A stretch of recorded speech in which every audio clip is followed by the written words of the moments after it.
photograph was taken without her knowledge. This is the detail that mattered most to me. Not the laughter in the comments. Not the caption that had been written with the specific cruelty of people who believe that a target who cannot see them is a target who cannot respond. Detail that mattered most was that my daughter had not known she was being photographed. She had been sitting in the school cafeteria, eating lunch, alone, reading a book, doing nothing more remarkable than existing in a space that was supposed to be safe. And someone had pointed a phone at her and taken a photograph and posted it to a social media account with a caption that I will not reproduce because it does not deserve the permanence of being written down again. Yet had 412 followers. 47 of them had commented. 19 had shared it. Lauder found out at 3:17 on a Tuesday afternoon because a classmate, a girl named Sophie, who had the specific moral courage of a 12-year-old who understands that doing nothing is also a choice, had screenshotted it and sent it to her with a message that said, "I'm sorry. Thought you should know. My daughter's name is Amara. She is 12 years old. She had done nothing to anyone. My name is Victoria Osi Bonsu. I am 39 years old. Hi, and what I did between Tuesday afternoon and Friday morning is a story about the specific, total, and permanent consequences of pointing a phone at a 12-year-old who is doing nothing but existing. I need to tell you about Amara before I tell you about anything else, because Amara is not a symbol. She is not a premise for a story about what her mother did. She is a person, and she deserves to be known as a person before she becomes the context for what follows. Amara Ose Bonsu is 12 years old, and she is the kind of child who will spend 45 minutes at the end of a school day helping a classmate who is struggling with long division even when she has her own homework waiting. She keeps a journal, has kept one since she was 8, in which she records things she finds beautiful and things she finds confusing and things she wants to understand better. She is the child who notices the new kid in the classroom before the teacher has finished calling the register. She is also a child who does not find large social groups easy. She is better one-on-one than in groups. She is more comfortable with a book than with a crowd. She eats lunch alone sometimes, not because she has no friends, but because solitude is, for her, restorative rather than lonely. And she had not yet learned that some people see a child eating alone and decide the solitude is an invitation for something. That is what they saw. That is what they photographed. The account belonged to 2 girls. Know this because Sophie, who had sent the screenshot to Amara, also sent it to me when I called her mother that evening. Sophie had known who ran the account. It was not a mystery at the school. It was one of those open secrets that exist in middle school social environments, where everyone knows and no one says because the cost of saying feels higher than the cost of silence. Count had been running for 4 months. Amara was not the first. Powder. There had been 6 other posts. 6 other children photographed without their knowledge, in spaces where they believed they were safe and captioned with the specific vocabulary of 12-year-olds performing cruelty for an audience. 6 children, 4 months, 412 followers. I sat at my kitchen table on Tuesday evening with my laptop open, and I built a complete picture in 4 hours. The account holders, 2 girls, both 13, both students at Amara's school. I will not name them here because they are children, and this story is not about destroying children. It is about what happened to the adults in their lives who had created the conditions for what they did. The adults, 2 sets of parents, and one more party, a teacher at the school who had been tagged in one of the earlier posts, who had seen it, who had commented with a laughing emoji, and who had not reported it, a teacher who had laughed at a photograph of a child taken without their knowledge. I built the complete picture, then I made 3 decisions. Decision 1. The school. I called the principal on Wednesday morning, the screenshot. I had the account. I had the names of the account holders. I had documentation of all 7 posts. I had the timestamp of the teacher's comment and the screenshot of the laughing emoji. Presented this to the principal, a man named Mr. Reeves, in a 40-minute meeting that I had requested at 7:15 that morning and that he had scheduled for 8:30 because my message had communicated melodrama that this was not a matter that could wait for a convenient time. I sat across from Mr. Reeves and I placed the folder on his desk. "I need you to look at this carefully," I said. "All of it." At all of it. When he reached the teacher's comment, he stopped. He looked up at me. "I know," I said. "This is—" He stopped. "A teacher at this school," I said, "saw a photograph of a student taken without their knowledge, posted publicly with a mocking caption, and responded with a laughing emoji. That teacher did not report it. That teacher did not intervene. Teacher chose to participate in the humiliation of a child who sits in classrooms in this building." I paused. "I need you to understand that I have documented everything. I need you to understand that what happens next in this building in the next 48 hours will determine what I do with the documentation that does not stay in this building." Mr. Reeves closed the folder. He called HR before I left his office. Decision 2. The parents. I did not go to them directly. This was a deliberate choice rooted in 12 years of professional experience in corporate law.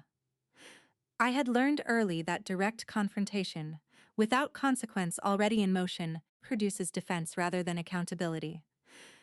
I went to what they had to lose first and worked backward to them from there. Parent 1. The mother of the first account holder was a real estate agent at a mid-sized firm in the city. Her firm had a public-facing social media presence and a community reputation that was a direct input to her professional performance. I contacted the firm's managing broker. I provided the documentation. I explained, actually, and without editorializing, that one of their agents was the parent of a child who had been running a public account for 4 months that targeted and publicly humiliated minors. The account had used photographs taken without consent, and that I was bringing this to their attention because I believed they would want to have accurate information about the community reputation of the people representing their brand. I asked for nothing, provided information. Pomperant 2. The father of the second account holder was a mid-level manager at a corporate services company. He had a LinkedIn profile. He had a manager. His company had an HR department. Sent a letter. Factual. Documented. Specific. I do not know exactly what conversations occurred in either case. I know what the outcomes were. The real estate agent was placed on a professional review. She resigned 3 weeks later. The corporate manager was placed on a performance improvement plan. He was terminated 6 weeks after that. Pack said, "I do not know whether the professional consequences were directly attributable to my contacts or to the combination of my contacts and whatever other professional conduct had accumulated in their records." Haken. "What I know is that I provided accurate information to people who were entitled to have it, and that the consequences that followed were the consequences that followed." Decision 3. The teacher. This one I handled last and most carefully because it required the most precision. A teacher is not a private individual managing a real estate portfolio or a corporate career. Teacher holds a position of trust over. A teacher who sees a photograph of a child taken without consent, posted publicly with a mocking caption, and responds with a laughing emoji is not making a mistake. They are making a choice, and that choice has a specific, direct bearing on their fitness for the position they hold. I did not contact the teacher directly. I contacted the school district's superintendent, provided the documentation. I provided, additionally, a written statement from Sophie's mother, who had been as horrified by the teacher's comment as I had been, and who had agreed, without my having to ask twice, put her reaction in writing. I provided a request for a formal review of the teacher's conduct Under the district's professional standards for child welfare, the review was initiated within the week. Do not have the internal details of what the review found. So what I know is that the teacher was placed on administrative leave while the review was conducted. Daughter. What I know is that the teacher did not return to their classroom that semester. What I know is that the position was listed as vacant the following school year. Amara did not know the full scope of what I was doing. She knew I had gone to the school. She knew there had been consequences for the Urgals who ran the account. They had been suspended, and the account had been taken down, and Mr. Reeves had sent a communication to the full school parent body about social media conduct that was social media conduct, but whose existence told every parent who was paying attention that something significant had happened. She knew her mother had been working on something. She did not know the dimensions of it until 3 months later, her door. When the information had settled and the outcomes were complete, and I had decided that she was ready to understand what accountability for cruelty actually looked like when it was applied correctly. Told her at dinner on a Sunday, not all of it. The details of the professional consequences were not appropriate for a 12-year-old, but the shape of it, to understanding that the adults in those girls' lives had faced consequences for the environment they had created. That the teacher who had laughed was no longer teaching. The account that had existed for 4 months and targeted 7 children was gone. She was quiet for a long time. Then she said, "What about the other 6 kids? The ones from before me?" I looked at my daughter. "About them," I said. "Did they know?" she said. "Did anyone tell them it was gone?" I thought about this. "I don't know," I said. "Can we tell them?" she said. "Can we find a way to let them know that it's gone and that the people who did it faced consequences?" I sat with that for a moment. "Yes," I said. "I think we can do that." "Good," she said. "Casper, because they probably still think about it, and they should know that it mattered, that someone did something." I looked at my daughter, 12 years old, journal keeper, long division helper, person who noticed the new kid before the teacher called the register, and I felt the specific, overwhelming pride of a parent watching a child refuse to let an experience that tried to make her smaller, make her smaller. "You're remarkable," I said. "I just think it's fair," she said. "That's all." We contacted the other 6 families, not officially, not through the school, through Sophie's mother, who had her own network, who reached out quietly and personally to each family with a message that said simply, "The account is gone. The people responsible faced consequences. Your child was not forgotten." 4 families responded. 3 of the responses made me cry. Not from sadness, from the specific relief that is expressed by parents who have been carrying something alone and have been told, unexpectedly, they were not carrying it alone after all. One mother wrote back, "I didn't think anyone would ever do anything. Thank you." I read that message 3 times.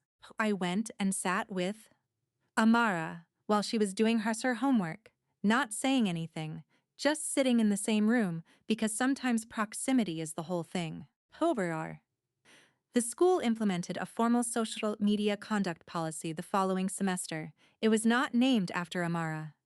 Policies are not named after children in the way that buildings are named after donors.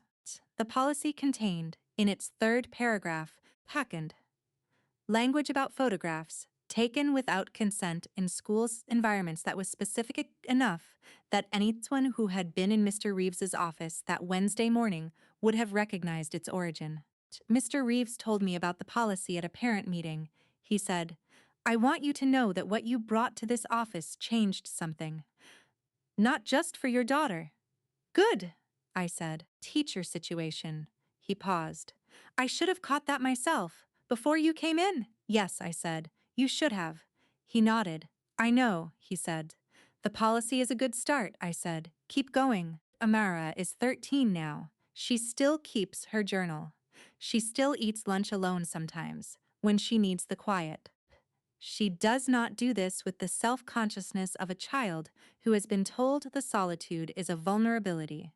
She does it with the specific, settled ease of a person who knows that her mother has already been to the principal, the superintendent, the managing broker, HR department, and that anyone who points a phone at her from across a cafeteria is pointing it at all of that.